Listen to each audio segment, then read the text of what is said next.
Amen. Tu peux t'asseoir dans sa présence. Shalom à tous. Bienvenue à la maison de transformation.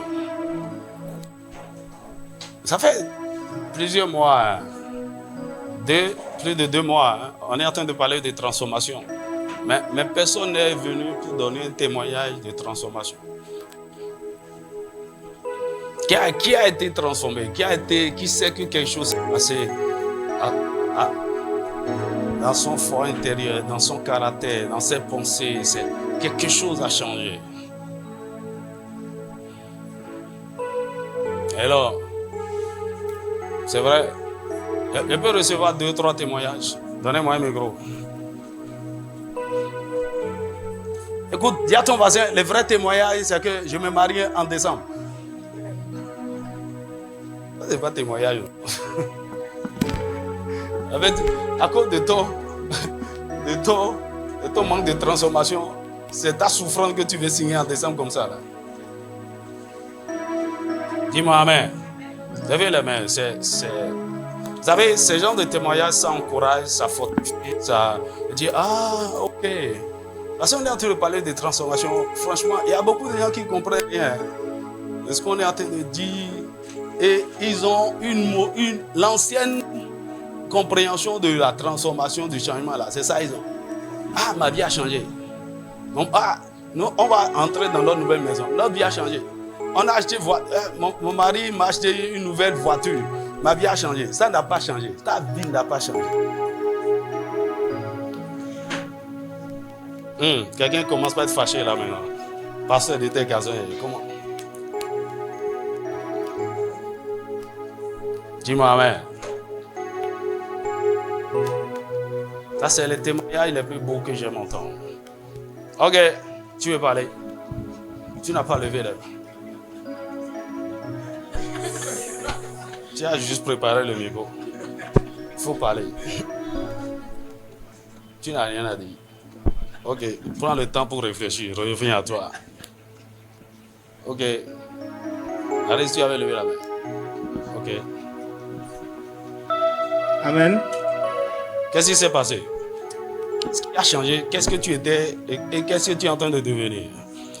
Moi, ce qui a changé, c'est vraiment ma relation avec le Saint-Esprit.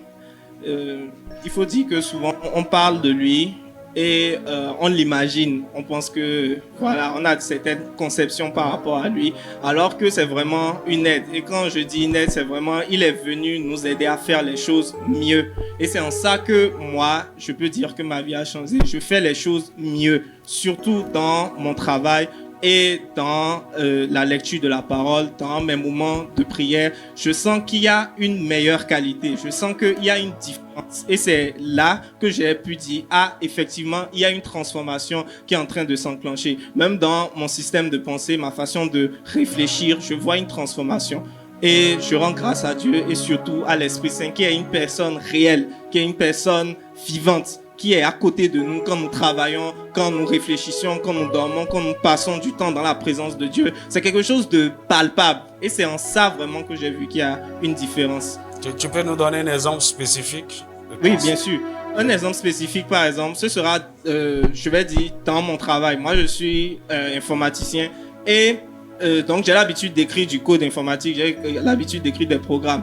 Et il y a une différence nette entre ce que j'écrivais avant et ce que je faisais, entre les réflexions que j'ai maintenant et les réflexions que j'avais avant. Pourquoi? Parce qu'avant, j'avais une certaine façon, une certaine méthodologie d'aborder les problèmes, d'écrire les algorithmes. Mais maintenant, j'ai vu une efficacité qui est accrue. J'ai vu plus de concentration dans ce que je fais. Je suis capable de me concentrer beaucoup plus longtemps. Je travaillais beaucoup plus longtemps. Et ça, c'est quelque chose de réel. Parce que moi, par exemple, j'ai un vrai problème de distraction en fait. Je peux commencer quelque chose et puis je saute sur autre chose, je saute sur autre chose. Et ça a commencé par être réglé petit à petit. Et je rends grâce à Dieu pour ça. Amen. Je veux acclamer le Seigneur pour ça. Amen. Ok, non, je vais venir ici d'abord avant de retourner là-bas. Amen. Alléluia.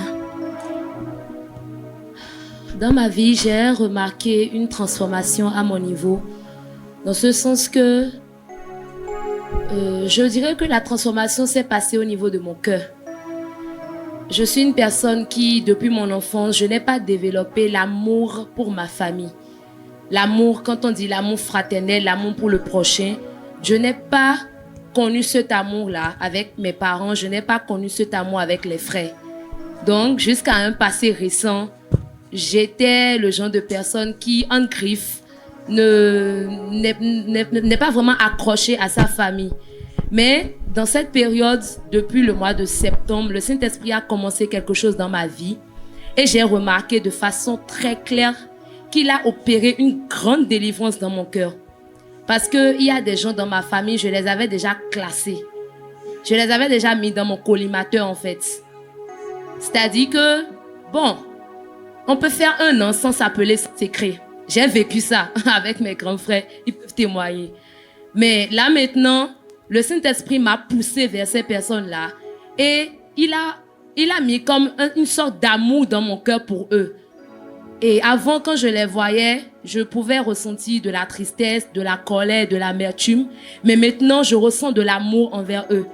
Et nos relations ont même changé dans le physique. Beaucoup de choses se sont passées. Et j'ai remarqué réellement que le Saint-Esprit a opéré une grande délivrance. Que ce soit même au niveau de mes parents, de mes frères et sœurs. Il est en train de faire quelque chose dans ma vie. Et en fait, je souffrais de ça. Mais maintenant, je suis libre. Et je suis fière de ma famille. Et je les appelle, on s'écrit et tout. Et je peux même prier pour eux réellement avec amour maintenant. Donc, je vois que le Seigneur a vraiment ôté un poids. Il a vraiment ôté une amertume de mon cœur. Et il est en train de me transformer dans ce sens-là. Ah. Quelqu'un est en train d'être délivré aussi maintenant. Hein? Beaucoup d'entre nous ont ce problème. Hein? Ou bien, dans la famille, là. Il y a même classé les gens dans la famille. En fait, ça vient du fait que... Oui, je viens. Quand vous n'avez pas reçu l'amour, vous ne pouvez pas donner. C'est pourquoi vous, ici, qui êtes parents, ou les futurs parents, je vous en prie, la responsabilité est très grande. Vous savez, tout ce que nous sommes, tout ce que nous devenons, ça vient des familles, ça vient de notre famille. Quand vous n'avez pas reçu l'amour des parents, c'est compliqué. Quand vous avez été blessé, quand vous avez été traumatisé, quand les parents créaient même de la division entre les enfants, les compétitions, les comparaisons, toutes sortes de choses. C'est pourquoi il y a beaucoup de... Dès que vous quittez la famille, c'est fini. C'est-à-dire, même votre père, où est ton père? Il n'était même pas là où il est maintenant. Où est ta maman? Où sont tes frères? Chacun est dans son monde. C'est pourquoi le Seigneur va nous délivrer. Parce que ce qui se passe ici, c'est à l'endroit même de nos familles. Parce que la vraie, lorsque nous sommes réellement transformés, c'est dans notre entourage que ça se transparaît. Dans notre famille. Dis-moi Amen. Parce que je vous ai dit quoi? Nous sommes transformés pour transformer. Tu vois, hier il me parlait de... Il faut que tu commences à parler de la transformation nationale. Il dit, Saint-Esprit, ça là, on n'a pas encore fini la transformation personnelle là. Amen. Ok. Alléluia. Mon ami, mon message a commencé comme ça. Il ne faut pas croire qu'il y a quelque chose qui va venir après, de façon extraordinaire. Non, suis bien. Alléluia. Oui? Moi, Oui. je veux rendre grâce à Dieu pour ma vie. Parce que dans ma famille, ils m'ont fait beaucoup de choses qui m'ont touchée, qui m'ont fait mal. Et je ne savais pas comment pardonner. À chaque fois, quand j'ai commencé l'église, le Seigneur a commencé à faire des choses dans ma vie et je pensais que j'étais déjà transformée. Mais c'est lorsqu'on a commencé à parler de transformation que j'ai compris totalement que je n'étais pas transformée. J'essayais de montrer que j'étais transformée en réalité. Dans ma famille, j'avais des oncles qui m'ont fait certaines choses, j'arrivais pas à oublier. Au point où j'ai dit, je ne vais plus jamais les appeler. Il y a déjà 12 ans, il y a des années vraiment des années, j'ai décidé de ne pas les appeler parce qu'ils ont fait des choses qui m'ont marqué au fait, négativement. Et c'était avant-hier, lorsqu'on est venu à l'église et on nous parlait de la transformation, je me suis assise, je pensais sur ma vie, je me disais, mais tu n'es pas transformé, tu essaies de montrer que tu es transformé, que tout va bien. Rien ne va. Mais quand j'ai regardé le parcours de ceux avec qui j'étais restée, avec certaines personnes de ma famille, j'ai vu que ceux-là m'ont fait du bien, au fait. Tout ce qu'ils étaient en train de faire comme mal, me fait comme du mal ou je ne sais quoi. J'ai vu que ça me faisait du bien. C'était pour mon bien, au fait. Le Seigneur a transformé ça pour mon bien. Et j'ai pris la décision avant-hier de les appeler, de les appeler, de prendre de leurs nouvelles, de discuter, d'abandonner tout, au fait. Donc, j'ai compris réellement que le Seigneur a commencé à faire quelque chose. Sinon, la décision que j'avais prise, c'était de ne plus les appeler, de les oublier totalement.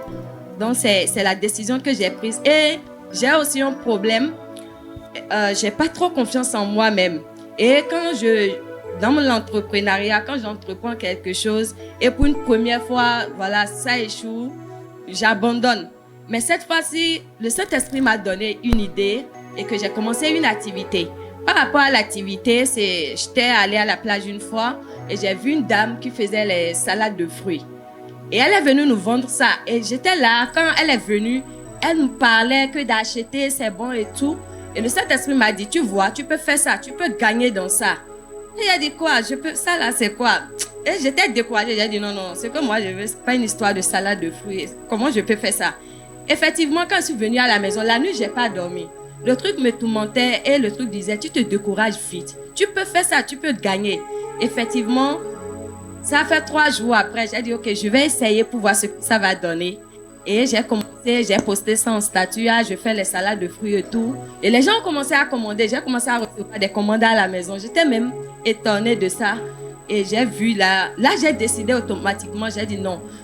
L'activité là, je vais continuer jusqu'au bout. Et le diable, pour me décourager, un jour j'ai acheté mes fruits, je devrais faire des commandes et les gens m'ont donné 3 jours. Et moi j'ai acheté les fruits pendant 3 jours à l'avance. J'attendais au moment opportun pour livrer ça. Et mon frigo a eu de problèmes. Et quand ça a eu de problèmes, tous les fruits étaient déjà gâtés. Et je voulais me décourager. J'ai dit non, cette fois-ci, je ne vais pas me décourager. Même si c'est gâté, je vais reprendre ça encore. Donc, j'ai reçu une confiance en moi-même. Je me suis plus découragée au fait. Et après ça, le Saint-Esprit m'a dit, tu penses que je ne suis pas avec toi? Rien n'est gâté, tu vas retrouver ça. Et c'est comme ça que je suis allée au marché.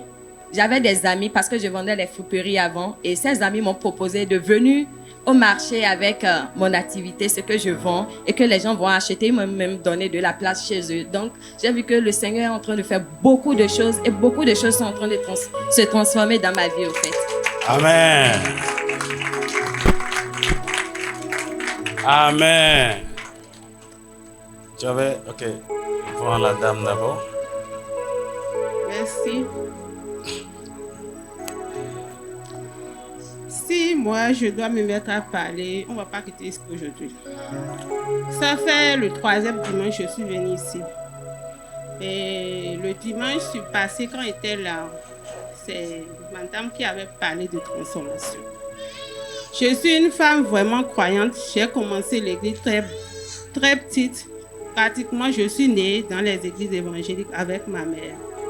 Mais j'ai subi certaines choses dans ma vie qui m'ont complètement détruite. Et par la grâce de Dieu, tu as commencé par travailler en moi petit à petit. Il y a de cela 3 ans comme ça, j'avais décidé de ne plus aller à l'église. Je suis, disons, fâchée contre Dieu. Donc, après certaines situations, j'ai compris que Dieu ne m'a pas abandonné. Il est toujours avec moi. Donc, j'ai commencé, comme je n'ai nulle part où aller. Il y a certaines personnes, quand ils ont des problèmes, ils vont voir les marabouts, les charlatans.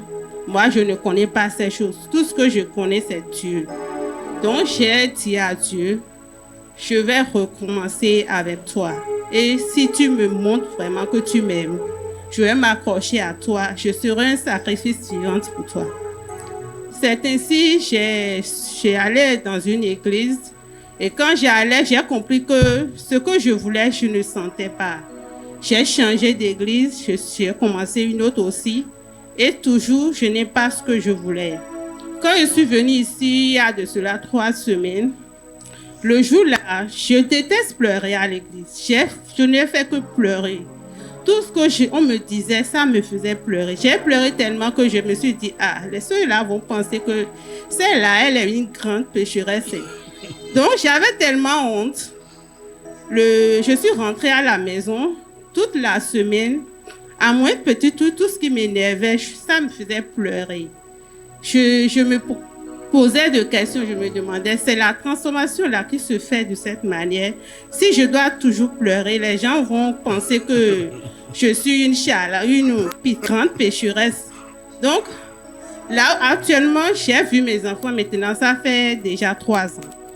Je me suis séparée du père de mes enfants. Il a pris les enfants, on a parcouru des tribunaux. Finalement, j'étais découragée, complètement abattue. Je lui ai laissé les enfants. Il est parti aux États-Unis avec les enfants.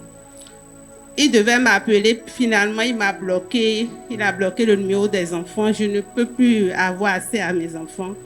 Et ça faisait que j'étais encore enflammée, très en colère, parce que j'ai tellement prié pour la situation. Mais rien ne s'est produit. Et pour finir, mon activité ne marche plus. Difficilement, je joins les deux bouts. Qu'est-ce que je peux faire quand je me pose des questions? L'Esprit Saint me parle toujours. Continue, persévère. Quand Dieu a dit dans sa parole que le royaume des cieux, là, que ce sont les violents qui s'en emparent. Si tu es découragé, tu ne peux aller nulle part. Donc, je continue toujours de persévérer. Et quand j'ai écouté l'enseignement le dimanche passé, ça m'a tellement touchée. J'ai tout téléchargé sur mon portable. Et arrivé à la maison, j'écoutais encore et encore. Quand je suis déprimée, j'écoute, je suis allée sur Internet, j'ai téléchargé encore l'enseignement, je ne fais qu'écouter.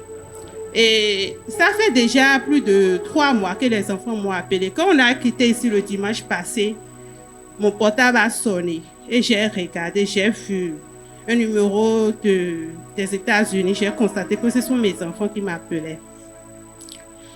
Et j'ai un défaut. Quand je suis déprimée, je m'enferme dans ma chambre. Je ne parle à personne. Je peux rester 2 mois, 3 mois sans sortir. Je peux sortir juste quand il n'y a personne. Je n'aime pas voir d'autres personnes. Donc, dans ces temps-ci, je n'arrive plus à m'enfermer. Je sors, je cause avec mes nièces. Même le dimanche passé, je les ai invitées à venir à l'église avec moi. Donc moi-même, je m'étonne. Je ne me comprends plus. Je vois que je ne suis plus la même personne. Et puis, quand les enfants m'ont appelé d'habitude, et selon la décision du tribunal, il doit garder contact avec moi. Je dois être tout le temps en contact avec les enfants. Au début, quand il ne fait pas ce que je veux, je retourne au tribunal. Ou bien je vais voir l'assistance sociale. Je ne fais que faire ces choses-là. Et je suis complètement... Je n'ai plus rien. J'ai négligé mon activité si bien que je suis complètement fauchée. Et je ne sais pas, je veux résumer, mais c'est tellement vaste. Bref, le dimanche passé, quand les enfants m'ont appelé, j'avais envie de leur dire des choses qui vont l'énerver davantage. Et quand je parle aux enfants, ça l'énerve. Je parle indirectement aux enfants en insultant. Ils me bloquent encore. Et ça peut faire encore 6 mois avant que les enfants ne m'appellent. Et quand je parle, je leur dis, voilà, je viens de dire, tu peux encore bloquer. Et avant que les enfants ne m'appellent le dimanche passé, ils m'avaient appelé en temps. Et puis, j'ai dit des trucs qui l'ont énervé. Le lendemain, il m'a écrit, il m'a insulté. Il m'a dit ma sorcellerie que j'ai, que lui, il est prêt, il va lutter jusqu'à la fin, que je ne peux rien lui faire. Et que là, maintenant, il a décidé que je ne vais plus voir les enfants ni leur parler. Et quand les enfants auront la majorité, que c'est en ce temps-là que je pourrai rentrer en contact avec eux. La nuit, là, j'ai pleuré toute la nuit. J'ai pleuré. Et seule dans ma chambre, je pleurais. Et en même temps, l'Esprit Saint me parle et me dit, tu veux te décourager pour ce petit cafard?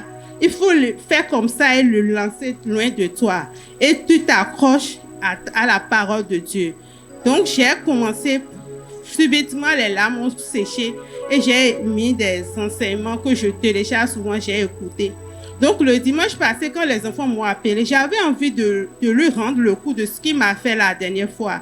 Mais tout ce que vous avez dit m'est revenu à l'esprit. Et je me voyais dedans, je me voyais semblable à Jésus. Et l'Esprit me dit, tu vois, comme Jésus fait, est-ce que Jésus répond aux gens? Et puis finalement, j'ai compris que je ne dois rien faire, que la bataille que j'ai là, c'est pas à moi de faire la bataille, que la bataille appartient à Dieu. Donc, j'ai dit, d'accord, Dieu, tu m'as parlé, je vais t'obéir. Mais si tu me prouves vraiment que tu es là, je vais continuer de t'obéir. Pour le moment, je laisse faire. Je te laisse et je ne dis rien. Donc, finalement, les enfants parlaient. J'étais comme ça, je ne disais rien. Et les enfants même étaient étonnés. Ils disaient, maman, ça va. Elle dit, ça va bien. D'habitude, la manière dont je leur parle, je n'arrivais plus à parler. C'est eux qui me posaient des questions, je répondais. Finalement, quand je ne savais plus quoi dire, je suis sortie de ma chambre. Je suis allée vers mes nièces, je leur ai dit, parlez à vos neveux, puis je leur ai donné le portable, ils ont continué. Et quand je suis revenue dans ma chambre, j'ai dit, waouh, c'est pas vrai, c'est pas Jocelyne, c'est une autre personne. Donc, finalement, aujourd'hui, j'ai senti que Dieu a rallumé un feu en moi. Et tout ce que je faisais qui me rapportait de l'argent, mon activité, la manière dont j'étais, et puis quand je commence un modèle, je peux faire jusqu'à mes moitiés, je laisse, une autre idée me vient, si bien que je ne fais que des trucs inachevés. Et cette semaine-là, tu as dit tout ce que tu as commencé, tu n'avais pas fini, tu finis maintenant. Et j'ai repris les trucs qui étaient inachevés, j'ai commencé par les finir, et je finis, je pose, je finis, je pose. Je sais que là où je suis maintenant, je ne suis pas encore là où je dois être. Mais j'ai foi en Dieu que il va m'amener là où je vois. Et je vois ça tout le temps. C'est devant moi constamment. Et je rends grâce à Dieu.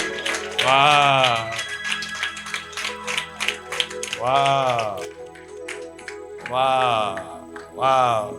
Il y a une chose. Tu vois, elle a commencé par pleurer. Vous savez ce que ça veut dire, non? Le démarrage de la guérison.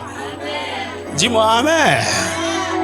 Et le Saint-Esprit, tu vois, les blessures, les traumatismes, l'amertume, tout ce qui était dedans, il a commencé par faire sortir. Et c'est ça qui sort comme des larmes. Écoutez, à un moment donné, pleurer.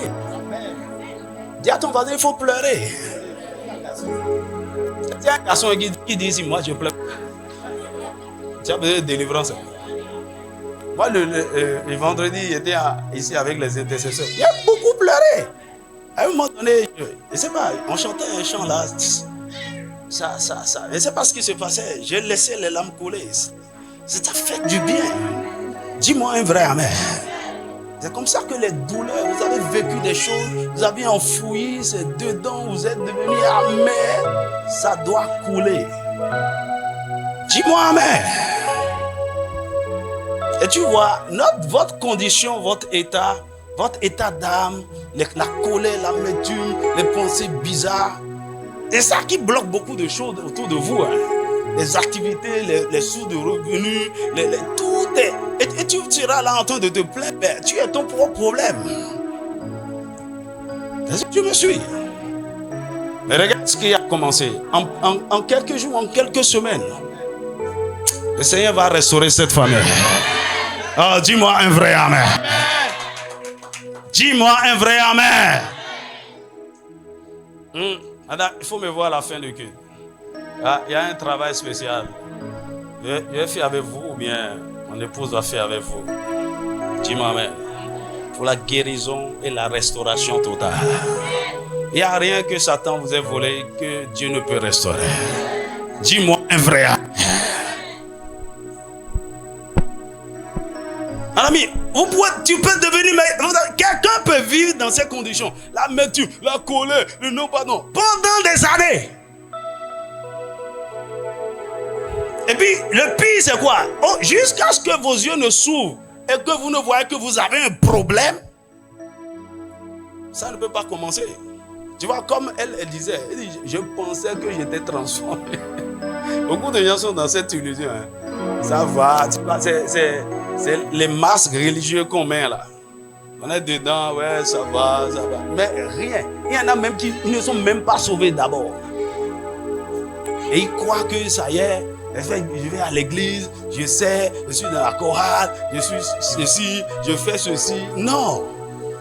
Je prie que le Seigneur te rencontre. Que le Saint-Esprit te rencontre. Parfois, tu es là à te plaindre. Hein? C'est les autres. Mon mari, c'est ceci. Je vais te dire une chose. Si vous voulez voir les gens transformés autour de vous, laissez-les tranquilles. Vous changez. Parfois, il va changer comment? Il n'y a aucun problème. Hein? C'est ce vaurien de mari. Tu vois, ton cœur est amer même. Tu es. Alléluia. Il faudrait que tu acclames encore le Saint-Esprit. En tout cas, je suis encouragé. Je suis encouragé à continuer. Dis-moi un vrai amen.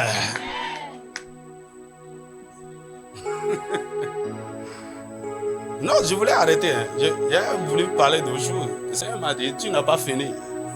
Parce qu'il m'a parlé de beaucoup de choses. La transformation. Il a dit plusieurs aspects de la chose. Et c'est ça que je voulais aborder aujourd'hui. Mais je ne sais pas si on doit parler de ça même. Parce que moi-même là, je suis édifié. Dis-moi un vrai amen. Est-ce que tu peux acclamer Jésus?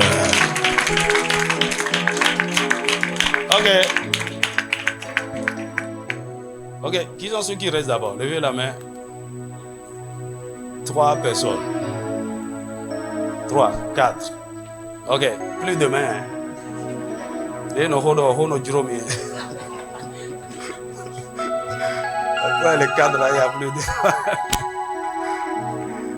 Mais vous savez pas, les témoignages des gens, le Seigneur vous touche. Vous êtes quelqu'un en train de recevoir un message complet. Hein, de guérison, de vie. Alors donc, écoute ces témoignages. Là, je n'ai pas l'habitude de faire ça.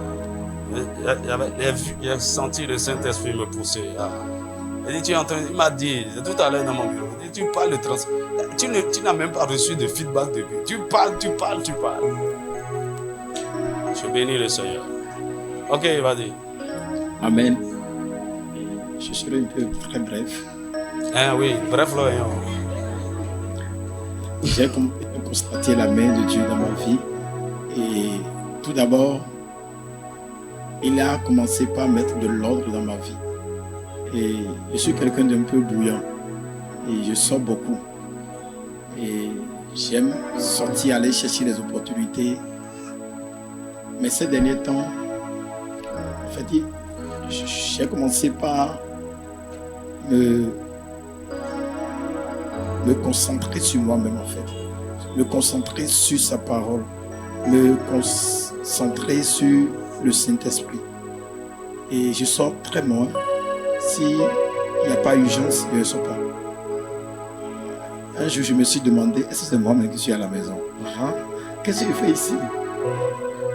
Mais au cours de cette période-là, il y a beaucoup de choses qui étaient inachevées dans ma vie, que le Seigneur est en train de parachever. Beaucoup de choses dans différents domaines. Des choses que j'ai négligées il y a très longtemps. Ce que j'aurais pu faire il y a très très longtemps.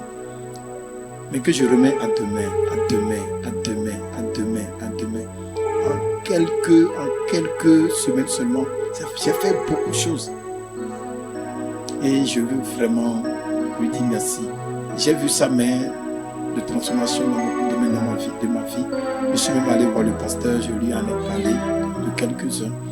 Il m'a prié et je sais qu'il ne fait pas cela seulement dans ma vie. Et je veux vraiment nous dire de nous accrocher. Il est en train de faire de très grandes choses. Merci beaucoup. Amen. Est-ce que tu veux acclamer le Seigneur? Tu vois, l'une des ruses du diable pour nous maintenir dans la même condition, c'est les activités. Et parfois même des activités inutiles. C'est toi, tu vas, tu viens, tu es en train de... Mon ami, Vous avez besoin du temps pour être seul avec Dieu, pour qu'il traite les choses avec vous. Dis-moi amen. Vous savez pourquoi parfois dans les couples certains problèmes durent inutilement? Parce que les deux conjoints n'ont même pas le temps pour s'asseoir et rester entre eux pour traiter les choses. Tout le monde est occupé. On va, on vient, des problèmes. On n'a même pas le temps pour parler des choses sérieuses, des activités, et parfois des activités inutiles. Et vous allez trouver légitime, hein? Et tu es en train de courir dans tous les sens. Et tu n'as jamais eu le temps. C'est pourquoi à des moments, lorsque Dieu vous fait du bien, il vous freine, il vous arrête. Arrête tout ça. Viens dans ma présence. Parce que l'une des clés de la transformation, c'est quoi? Du temps dans sa présence. Afin qu'il te parle, que tu te retrouves. Tu vois, prenez les coups par exemple. Le moment où monsieur, un jour, il a trouvé du temps. Il dit, viens, ma chérie, on va manger dans un resto. Et vous sortez, vous avez du temps pour vous-même. Juste peut-être 2 heures, hein, au resto là. Ça peut guérir ce foyer de beaucoup de maux inutiles et le faire racheter. Parce que vous avez du temps maintenant pour parler. Du temps. Que le Seigneur te délivre des distractions. Parfois même, il faut que j'aille au boulot. Il faut que j'aille au boulot. Le Seigneur est en train de parler à quelqu'un. Ton boulot là est en train de devenir un problème. Tu n'as même pas besoin de ça. Quand il dit aux gens, tu n'as pas besoin de boulot pour vivre, tu es en train de chercher quel argent? Hein? Lorsque tu trouves Dieu, tu as tout. C'est lui qui va t'orienter et te guider maintenant.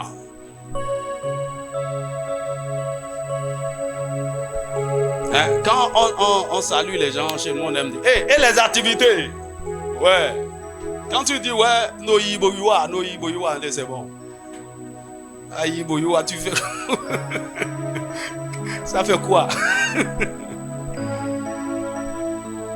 C'est pourquoi je vous ai dit, un enfant de Dieu n'est jamais en chômage. Quand il te déconnecte des activités, il te donne du temps pour que tu te concentres sur lui. Parce qu'il faut du temps pour qu'il te traite. Il faut du temps pour qu'il te révèle. Est-ce que tu sais vraiment qui tu es? Est-ce que tu sais quel problème tu as? Regarde ceci. Regarde. Voici. Activité. C'est pourquoi je prie que le virus des retraites personnelles soit injecté à tout le monde. Dis-moi un vrai amen. Tu as vu, il y a un couple qui n'est pas ici. Il m'a dit, pasteur, il m'a dit depuis vendredi, on va en retraite. Il a dit, allez-y, soyez bénis. Peut-être, quand vous venez à l'église même, ce que le Seigneur veut vous dire là, c'est pas à l'église. Il faut que vous soyez seul dans sa présence. Dis-moi amen. Des distractions, on court dans tous les sens. Tu dois te calmer. Le Seigneur veut te parler. Il veut te guérir, il veut te donner des secrets, il veut te montrer la voie à suivre, il veut te... Ami, c'est dangereux lorsque vous arrivez à ce point où vous n'avez plus du temps pour Dieu, même pour venir dans sa présence. Vous êtes une bombe en retardement. Vous êtes un danger pour l'humanité, un danger pour votre famille, pour tout le monde. Je sais de quoi je suis en train de parler. Et si tu as quelqu'un qui est dans ce état, tu feras mieux de prier réellement. Parce que voici un instrument que le diable peut utiliser de façon redoutable. Parce qu'il y a une chose, je vous ai dit quoi? Quand la chair n'est pas transformée, elle se corrompt. C'est-à-dire, les gens, soit Dieu vous transforme, vous êtes en train de devenir meilleur, ou vous êtes en train de devenir pire, loin de sa présence.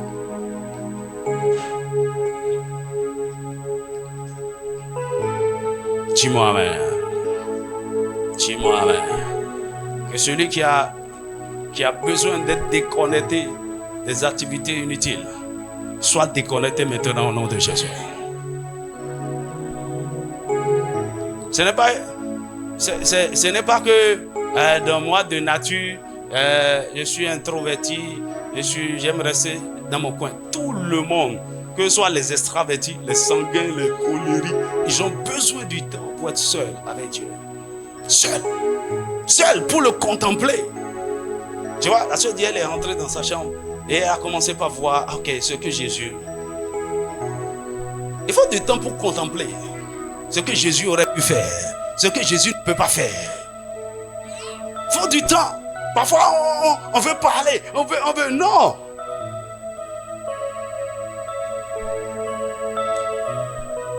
Je prie pour toi. Tu ne vas pas rentrer comme ça en 2025. Une nouvelle version totale de toi. Dis-moi un vrai amen. Ok.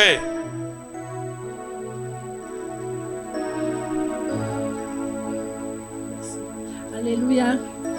Je bénis le Seigneur ce matin pour cette grâce qui me donne de pouvoir partager cette merveilleux moment que le Seigneur fait dans ma vie. En fait, depuis que on est en train de nous enseigner sur la transformation, j'ai remarqué que le Seigneur est en train de travailler sur mon tempérament et sur ma patience surtout. Donc, parce que j'ai eu des moments où je traverse avec, surtout, je donne un exemple typique, avec un client qu'on s'entendait bien, mais je ne l'ai jamais vu des yeux, mais nous sommes en partenariat. Mais d'un coup, qui a changé de l'atmosphère, et c'est des injures. Parce que ce qu'il voulait, j'ai dit non, ça ne doit pas être ça. Les injures étaient tellement forts à un moment donné, une fois moi-même, j'étais obligée de lui réagir parce que je ne supporte pas qu'on m'insulte. Mais à un moment donné, il le faisait, je ne réagissais pas. Mais un jour, un dimanche comme ça, quand je devais venir, quelque chose me dit, il faut lui répondre. Il m'insulte, mais il y avait une paix en moi, une joie. C'était des paroles que, sans mentir, personne ne m'a jamais insulté comme ça dans ma vie. Mais tellement il m'insultait, ça me faisait rire, ça me donnait de la joie. J'étais content, je lui répondais de la joie. Il dit, ah monsieur, je sais que Jésus vous aime. Je sais que la paix de Dieu vous visite. Mais quand j'ai dit ça, ça a réanimé encore sa colère, sa tension. Il persévérait. Moi-même, je n'arrivais pas à comprendre que moi-même, là, j'entends ces gens d'insultes, qu'on me traite de tout nom, et puis ça me fait rire. Mais le jour après, je viens à l'église, la parole s'est encore appuyée et sans mentir, je priais pour lui, j'intercédais en sa faveur. Et pendant que j'intercédais, le Seigneur m'a fait grâce d'ouvrir mes yeux et j'étais assis là, je pouvais voir l'ange de Dieu était à ma gauche, tellement géant, je le contemplais et puis je sentais comme s'il me fortifiait. Et à la fin du culte, je vois le message, m'a même encore envoyé une tonne des insultes qui m'attendaient. Bizarrement, je ne sais pas pourquoi le jour-là, j'ai lu tous ces messages. Et je lui ai dit, monsieur, je vais vous chanter chanson. Parce que je sais que l'amour de Dieu dépasse toutes choses. Je l'ai chanté, il dit, non, je ne veux même pas tes chansons. Mais je remercie Dieu, malgré tout ce qu'il voulait provoquer en moi, parce qu'en me traitant de Satan, en me traitant que je suis dans cette, je suis dans ci. Le Seigneur m'a donné la patience et l'amour de ne même pas riposter ni dire quoi que ce soit. Donc, je bénis le Seigneur et comme j'arrive à finir pour lui, j'étais là quand quelqu'un d'autre vient, il m'attaque encore une autre personne et on me convoque à une réunion. J'étais assis quand on m'accusait comme ça me faisait rire. On m'accusait devant moi, on disait faussement des choses contre moi. Sincèrement, ça me faisait rire. Je riais seulement. Je bénissais le Seigneur. Je ne sais pas pourquoi je ris. Je ne sais pas pourquoi, au lieu que ça me révolte, au lieu que ça crée quelque chose. Mais rien. C'est comme si en moi, je me disais que le Seigneur fait cela pour me former. Le Seigneur fait cela pour me transformer. Le Seigneur veut m'amener à quelque part. C'est pour ça qu'il fallait qu'il y ait ces genres de choses, ces genres de propos dans ma vie pour que j'arrive à supporter et que cela ne m'affecte. Mais pas plus tard, il y a 3 jours comme ça, même la personne a appelé un de proches à moi et la personne a dit, ok, mon oncle me dit, je vais me lever sur cette situation, je vais le faire du moins. J'ai dit non, je ne veux pas. Ne faites jamais du tort à personne. Si c'est à cause de moi, laissez ça. Dieu même sait pourquoi c'est comme ça. Mon oncle même est dépassé. Moi-même, je suis dépassée. Quand celui qui était devant moi voyait que je disais, mais tu vois, tu as quel problème? C'est pour ça qu'on t'attaque tous les jours. J'ai dit, laissez les gens m'attaquer. Dieu même sait. Le Seigneur même dit, réjouissez-vous lorsqu'on vous attaque. Lorsqu'on dit faussement des choses contre vous. Réjouissez-vous. Donc je suis dans la joie. Donc je bénis le Seigneur vraiment pour ce cœur aujourd'hui qu'il me donne et qu'il continue de le faire. Et je demande qu'il me donne davantage. Et quelles qu'en soient les péripéties, quelles qu'en soient les tempêtes, quel qu'en soit ce qu'on dira de moi, que cela ne m'affecte de rien. Je vous remercie. Amen.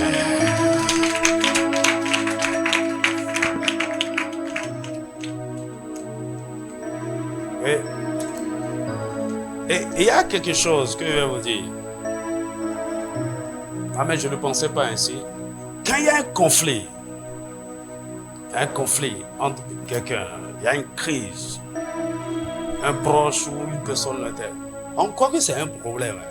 C'est pas un problème. Le conflit là, c'est une bénédiction. Dieu permet ça pour régler beaucoup de choses. Et la première des choses, il révèle en réalité l'état de votre cœur. Dis-moi amen. Racontez mon histoire une fois, non? Quand une fille avec qui je sortais m'a abandonné. Je l'ai insultée jusqu'à... Elle a changé de numéro. J'ai encore pris le numéro. Je l'ai insultée.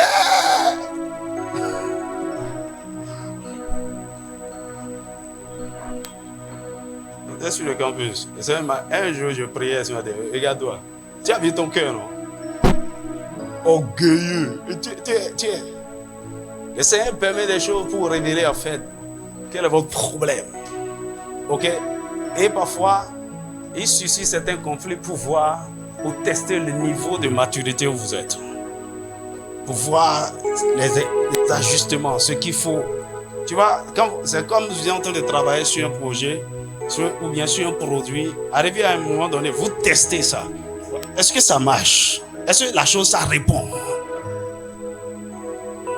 Écoutez, ne prenez jamais un conflit, un problème avec quelqu'un comme un ennemi. C'est un allié. C'est une bénédiction. Et c'est quand vous ne comprenez pas que ça devient un problème pour vous. Dis-moi amen. Commence par réfléchir autrement par rapport à tout ce que tu as connu. Les gens m'ont fait ceci, les gens m'ont fait... Mon ami, touche au concours au bien de ceux qui aiment Dieu. Même le sorcier qui t'a poursuivi, il t'a fait tellement de mal, tu n'as aucune idée du bien que le Seigneur a utilisé cette situation pour faire. Dis-moi amen. Et bien, quand vous comprenez ces choses, c'est facile pour vous de pardonner après. Oui. Amen. Moi, je suis du genre très inquiète.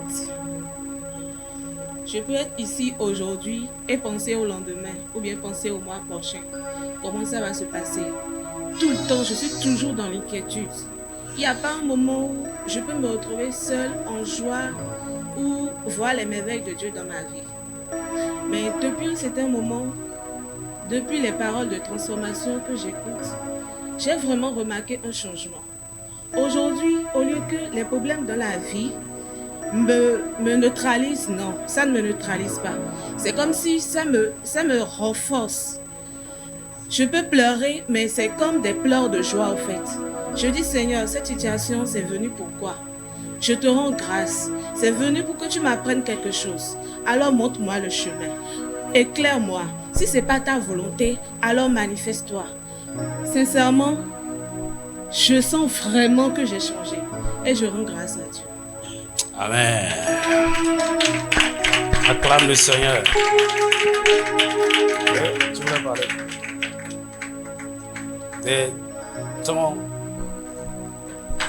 Vous savez, l'inquiétude, c'est une manière de penser.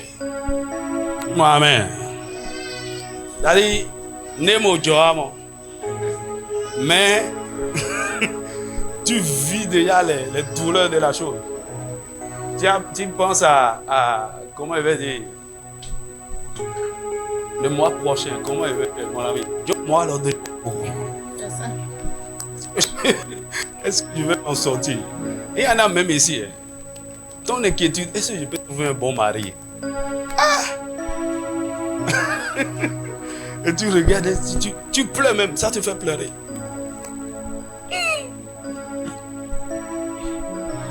Est-ce que je veux pouvoir faire ceci? Tu vois? Tu as un problème de foi en réalité. Il lui dit, ne nous inquiétez pas du lendemain, car le lendemain aura soin de lui-même. Profite d'aujourd'hui, jouis d'aujourd'hui. Dis-moi un vrai amen. Parce que tu n'as pas l'argent pour payer le loyer et nous sommes à 25. Du 25 jusqu'au 31, tu ne dors plus. Mon ami, profite de la chambre, dors, mange. Le 30 n'est pas encore arrivé.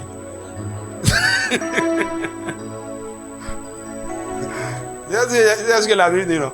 Il dit, qui parmi vous peut ajouter une coudée de vie à sa vie par ses inquiétudes? Les inquiétudes, là, qu'est-ce que ça change? Rien!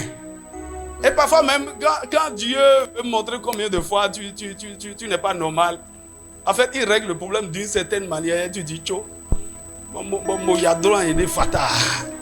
Je me tourmentais, et tu allais dans tous les sens. Tu as appelé des gens. Est-ce que tu peux me passer de l'argent? Est-ce que et tu t'es fait humilier même. Tu as déjà prévenu sur les gens. Aide-moi à dire à ton voisin, ne t'inquiète pas.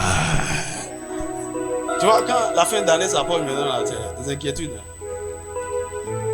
Quand je vais m'habiller, les enfants, habillement. Hey, madame, il fut un temps, pendant 2 ou 3 ans, je n'ai pas acheté une chaussure, une chemise. Voilà. Quand je suis en train de faire des choses sérieuses, vous ne vous occupez pas des choses inutiles. Et c'est ça qui t'inquiète. Surtout les parents.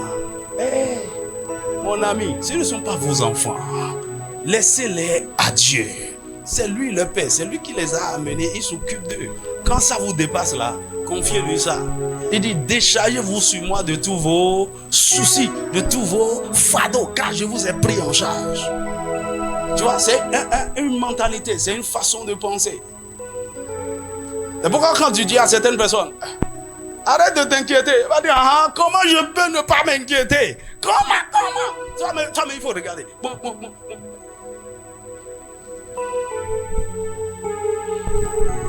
C'est pourquoi quand il voit des gens qui sont entourés de problèmes, qui dorment, qui sont tranquilles, il dit, toi tu n'es pas normal. Avec tout ce qui te passe là, tu dors.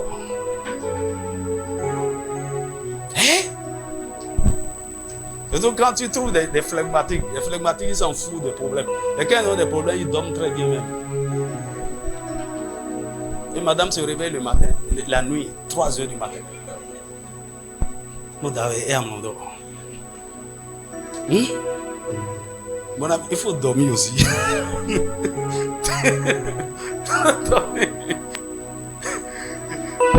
Tu t'inquiètes trop. Dis-moi amen.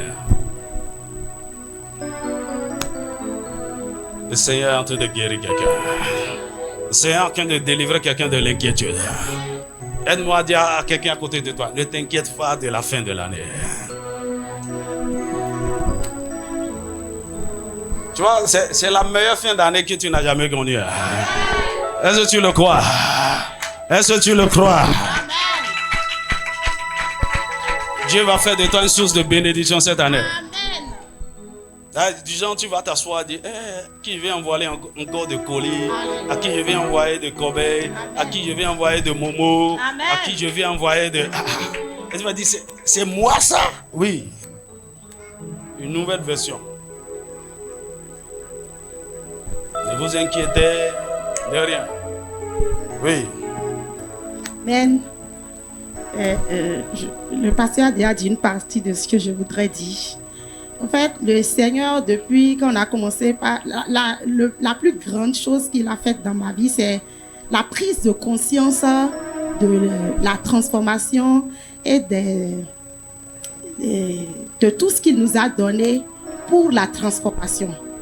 Et je voudrais lui dire merci parce que à chaque jour, au travers de chaque événement de la journée, en fait, je vis la transformation. Je m'explique. En fait, il utilise tout pour tuer ma chair, au fait.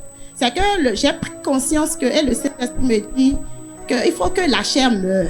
Il faut que la chair meure et il n'y a pas de moyen. C'est au quotidien, quand nous vivons toute une journée quotidienne, il travaille dans les moindres détails. Ce qu'il me fait, c'est que dans les moindres détails, il m'enseigne, il tue ma chair. Et il me... Enfin, et comme le pasteur a dit, parfois, il me fait passer par des situations pour que je vois aussi le niveau de vie de la chair ou si je suis déjà morte à ce niveau. Et chaque fois, le Saint-Esprit me fait voir si la chair est vivante. Et toute ma prière que je fais en ce moment, c'est Seigneur, il faut que je meure et que je vive. L'autre chose, c'est qu'il m'a fait prendre conscience que en fait, il faut que je n'existe pas.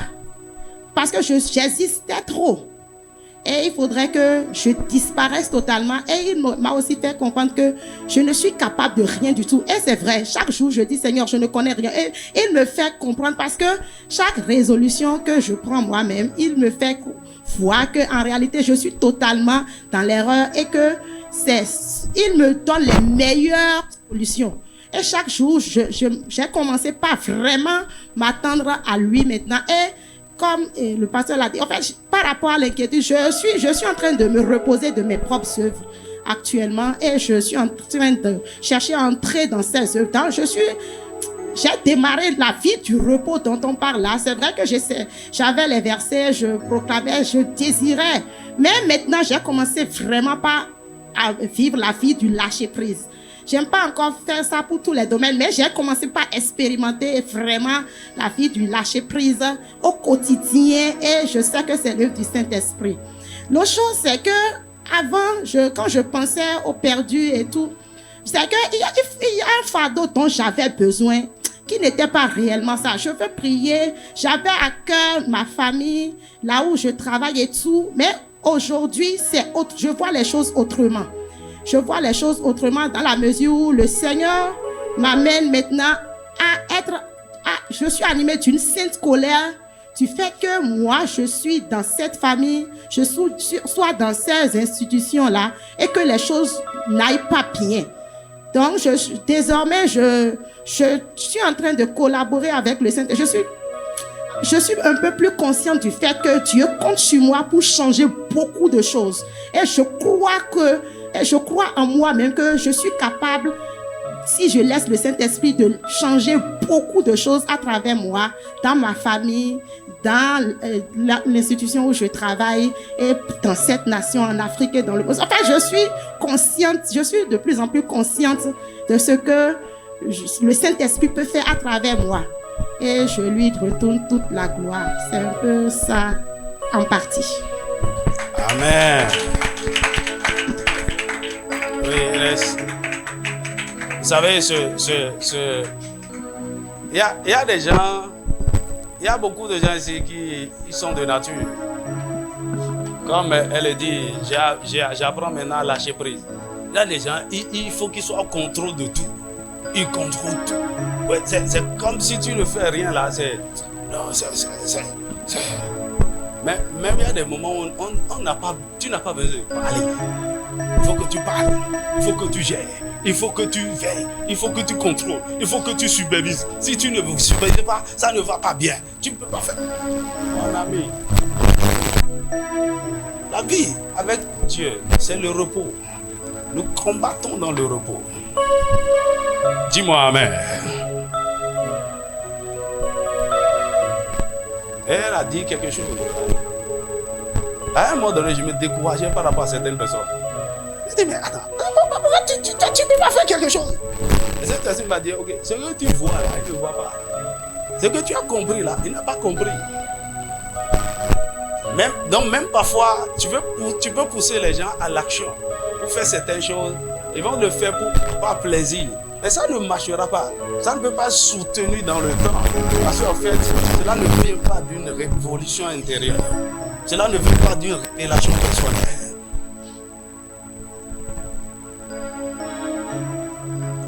Pourquoi, si vous voulez, vous-même là, regardez combien de temps il a fallu à Dieu pour que des choses commencent à changer un peu.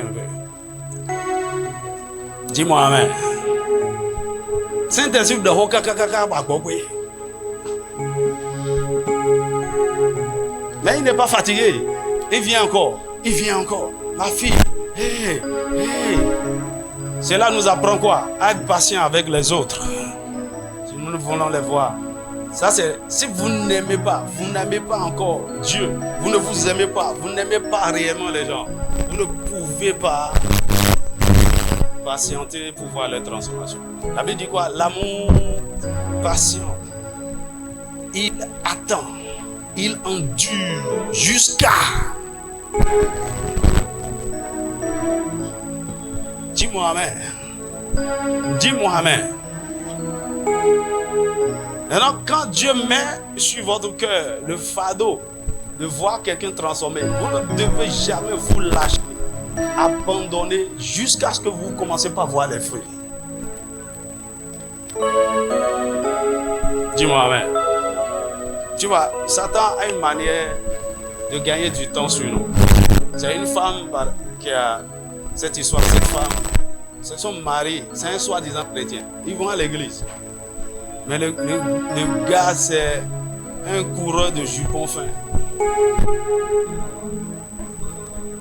Cherche les femmes, cherche les femmes, cherche les femmes. Et quand la femme cachait ça, il cachait ça, il cachait ça. Il vient à l'église, ceci. Tu vois, parce qu'il a l'argent. Vous savez ce qu'il fait? Quand il déconne la femme, il savait commencer. Allez, transfert. Il va lui transférer peut-être 1 million, 2 millions sur son compte. Il va lui acheter des pains. Il va changer de voiture. Et puis la femme dit, promets-moi de changer. Hein. Sinon, c'est pas bon. Hein. Sinon...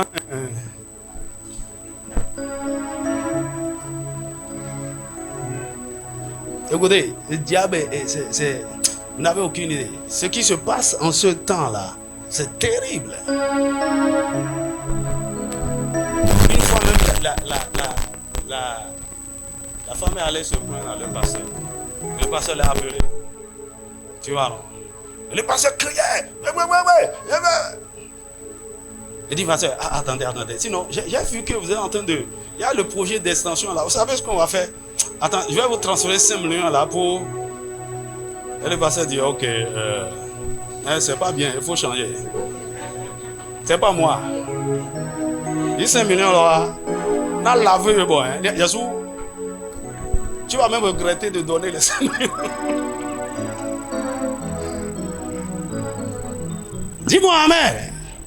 Ne jouez, qui comprend ce que je suis en train de dire? Il faut arrêter ça. Parfois, ça se passe même à notre niveau personnel, où nous voyons que nous avons des problèmes flagrants, le Saint-Esprit est en train d'attirer notre attention, mais au même moment, le Seigneur est en train de nous faire miséricorde dans beaucoup de domaines. Il ne faut pas croire que Dieu est en train de valider vos péchés. Il est en train de valider vos bêtises, vos erreurs. C'est comme un de mes amis qui me dit souvent, il dit, hey, pasteur, on dirait que Dieu ne voit pas mes péchés. Il me bénit seulement. Alléluia.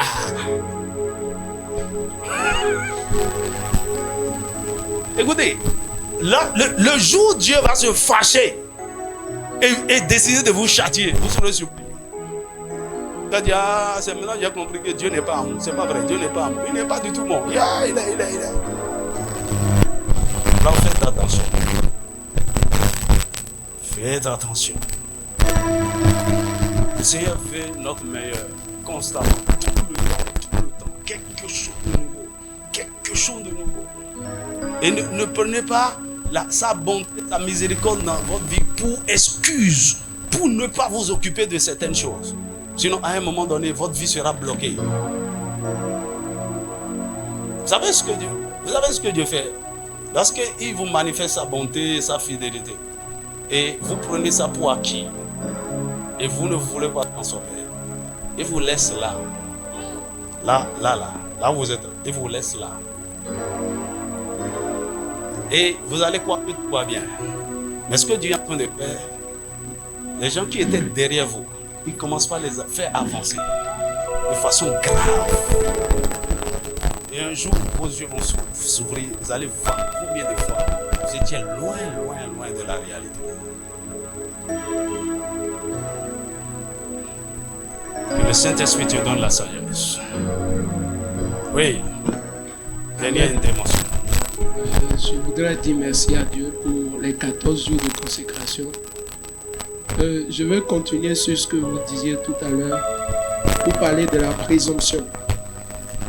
En fait, comme vous l'avez dit, Dieu fait miséricorde sur certaines choses et on croit qu'on est déjà arrivé au niveau de la chose. Et indirectement, on refuse la grâce de Dieu pour être transformé. Supposons que, par exemple, tu es en train de faire un travail et Dieu t'a aidé d'une manière ou d'une autre à réussir la chose malgré tes flagrantes imperfections. Toi-même, tu sais que tu ne peux pas le faire. Mais avec les résultats que tu as, tu crois que tu es capable de le faire. Et en réalité, avec cette attitude, on ne peut pas être transformé parce que tu n'es même pas conscient, tu n'es plus conscient de tes faiblesses. Mais tu voiles tes faiblesses par une fausse croyance. Et c'est la délivrance véritable que le Seigneur m'a accordée durant 7 ans de consécration.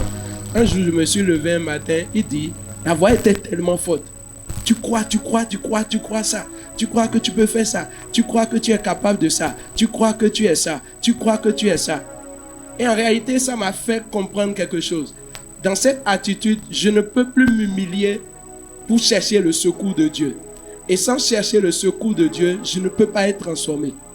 Et ça bloque littéralement la transformation. Et ça fait qu'on est pendant longtemps. Ça, c'est surtout, je parle pour moi, mais je parle pour tous les autres. Si vous êtes dans l'église il y a longtemps, ça se développe assez facilement. Ou bien vous êtes dans le service il y a longtemps. Vous faites des choses, vous êtes à la chorale, vous êtes à l'accueil, vous êtes à l'intérieur. Ne croyez pas que vous êtes déjà transformé. Ça, c'est quelque chose, c'est mon plus grand bouleversement durant le temps de consécration. Réveillons-nous et soyons conscients. Et l'autre chose aussi, vous voyez les gens comme nous, on est nés dans l'église, on a fait un parcours dans l'église. On croit beaucoup de choses. On croit qu'on peut faire beaucoup de choses. Mais en réalité, le fond, c'est vide. Le fond est vraiment, vraiment vide. Et il faille vraiment que... En fait, quand il a dit la chose, en fait, moi-même, j'ai commencé par pleurer. J'ai commencé par m'apitoyer sur moi-même. J'ai dit qu'on va tout. En réalité, c'est vrai, il y a beaucoup de choses sur lesquelles il est revenu. Tu crois, tu peux faire, tu crois. En fait, et moi, j'ai compris en même temps que c'est la présomption. Et c'est là, en réalité, ça m'a permis, au fait, de changer ma manière de me voir moi-même pour me repositionner, pour être transformé. Et je crois que l'œuvre de la transformation a véritablement atteint un autre niveau. Et c'est le témoignage que je voudrais partager ce matin. Amen.